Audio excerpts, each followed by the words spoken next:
Now, in our never-ending quest to keep our viewers entertained, we're introducing a new series where we look back at key years in professional wrestling. Last time around we looked at 1984, and while this was an epic year, it pales in comparison to the year we're covering here. Join us now as Wrestlelamia looks at 1985, the good, the bad, and the downright ugly. Be sure to subscribe and hit that notification bell for daily wrestling videos.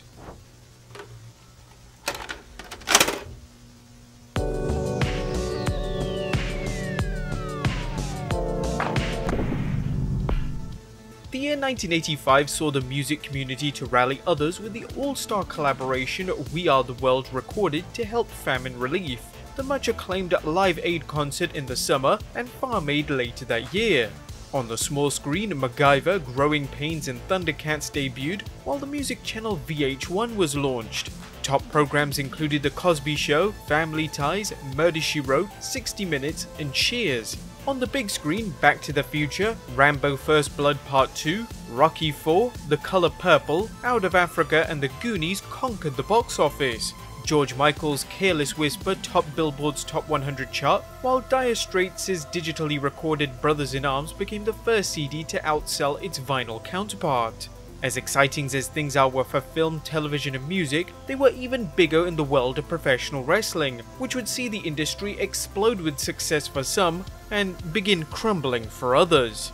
1985 was the year Vince McMahon was ready to take the WWF to the next level. He'd assembled his roster in 1984 and put the pieces in place for what he planned would be the makings of a national promotion. Meanwhile, his rivals in the National Wrestling Alliance and American Wrestling Association were rallying their forces to blunt McMahon's momentum. The result was an incredible year of wrestling that saw all-star rosters battling in some of the biggest events ever seen. As always, we start off with the good. As number 1, Pro Wrestling USA. Vince McMahon's aggressive campaign to turn the WWF into a dominant wrestling promotion in North America meant one thing in his rivals' eyes: he was going to do so by putting them out of business. This led to the AWA and the NWA joining forces to run super shows designed to compete against the WWF, operating in the WWF's markets, much as Vince McMahon had done seeking to run WWF shows in AWA and NWA territories. Pro Wrestling USA featured a weekly television program featuring the stars from the AWA and WWF, culminating in September's Super Clash, which saw both the NWA and AWA World Heavyweight Championships defended. Number 2, The War to Settle the Score. Every big match needs a strong setup, and that's what the fans got when WWF champion Hulk Hogan squared off against super heel Rowdy Roddy Piper at Madison Square Garden.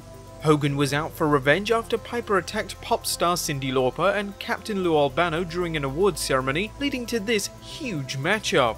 Titled The War to Settle the Score, the match aired live on MTV. This one was all about setting up Wrestlemania and saw A-Team star Mr. T come to Hulk Hogan's aid when Roddy Piper and henchman Paul Mr. Wonderful Orndorff looked to end Hulkamania and Cyndi Lauper after a ref bump. The special was a huge success, but when MTV asked the WWF to pony up some big bucks for their help, the WWF bailed on the collaboration. Number 3, Wrestlemania. While Mania isn't the granddaddy of them all, that's STARRCADE, Vince McMahon's bid to make loads of money by airing a supercard fans were willing to pay money to see on closed-circuit screens in venues across the country was a risky gamble that paid off. WrestleMania's success took the WWF to the next level, making the WWF synonymous with professional wrestling in the mainstream public's mind. Number 4, Randy Savage enters the WWF. Ooh yeah! Randy Savage was just too good to stay in a territory, even if it was the wild and woolly Memphis territory. While 1985 saw a number of top stars enter the WWF, it's difficult to think of someone who made as big as a splash as the Macho Man Randy Savage. Savage entered the WWF with a huge push, with the WWF's dysfunctional family of heel managers courting him, only for Savage to reveal his manager as a newcomer, the beautiful Miss Elizabeth. By the end of 1985, Savage was feuding with Hulk Hogan and on his way to the top of the company. Number 5, Saturday night's main event. The WWF's success with WrestleMania caught the eye of NBC producer Dick Ebersol, who decided to give wrestling its first network television time in decades. Ebersol had the WWE Era Special Saturday night's main event, the show proving so successful it came back in the fall as a reoccurring special and remained on NBC until 1991. As important as the mainstream exposure was, they benefited even more by Ebersol helping the company up its production values to network standards, a lesson they quickly incorporated into their other shows, helping make the WWF look much slicker than their would-be rivals. Number 6. Hulk Hogan's Rock and Wrestling. Once again, the WWF's incredible success led to a network seeing the promotion's money-making potential for them.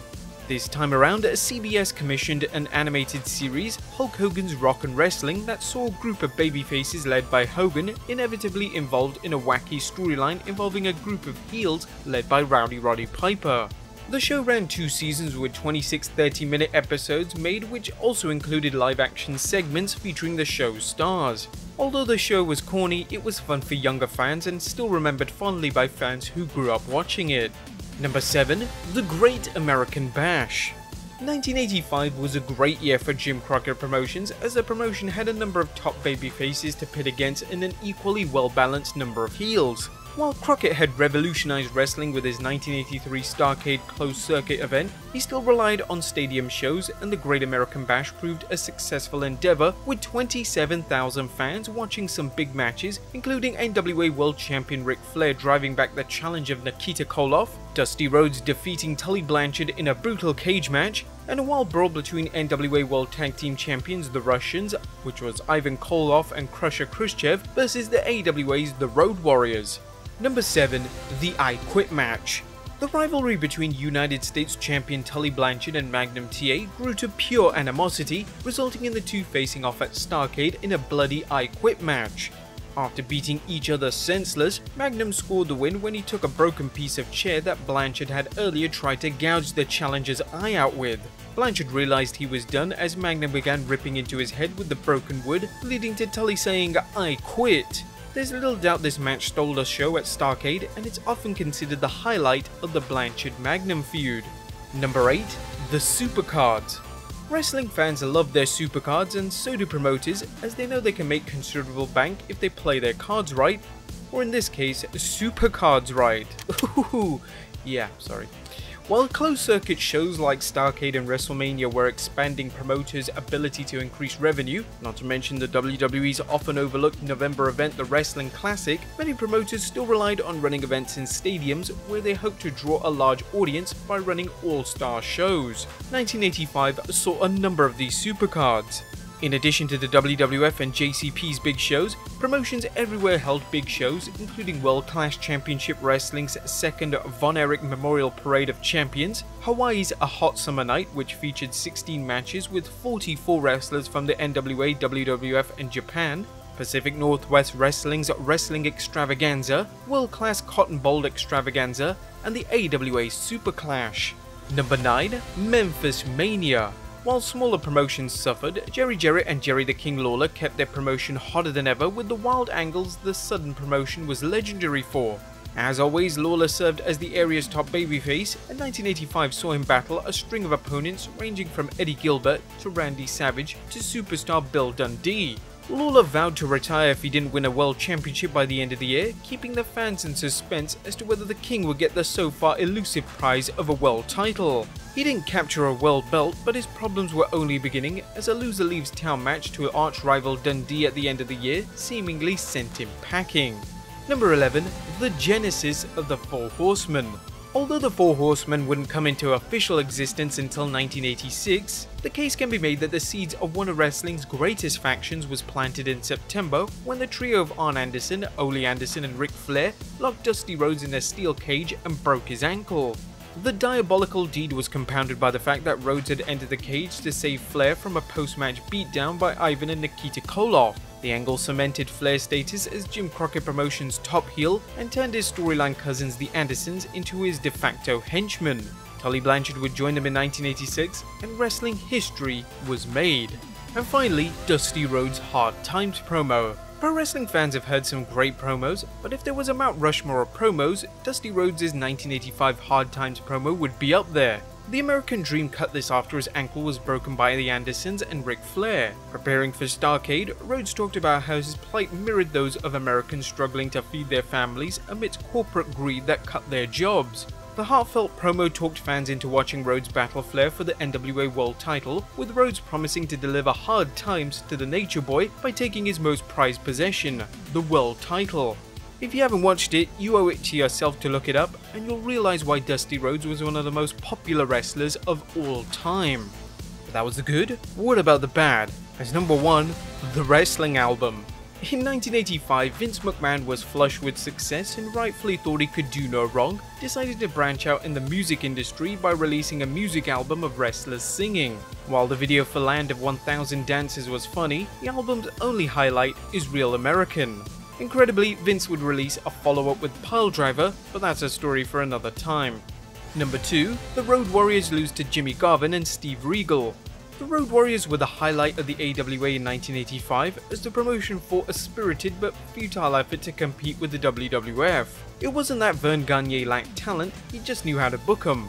Case in point, when he decided to take the AWA World Tag Team Championship off the Road Warriors, he put it on the average at best team of Jimmy Garvin and Mr. Electricity Steve Regal, who was anything but electric.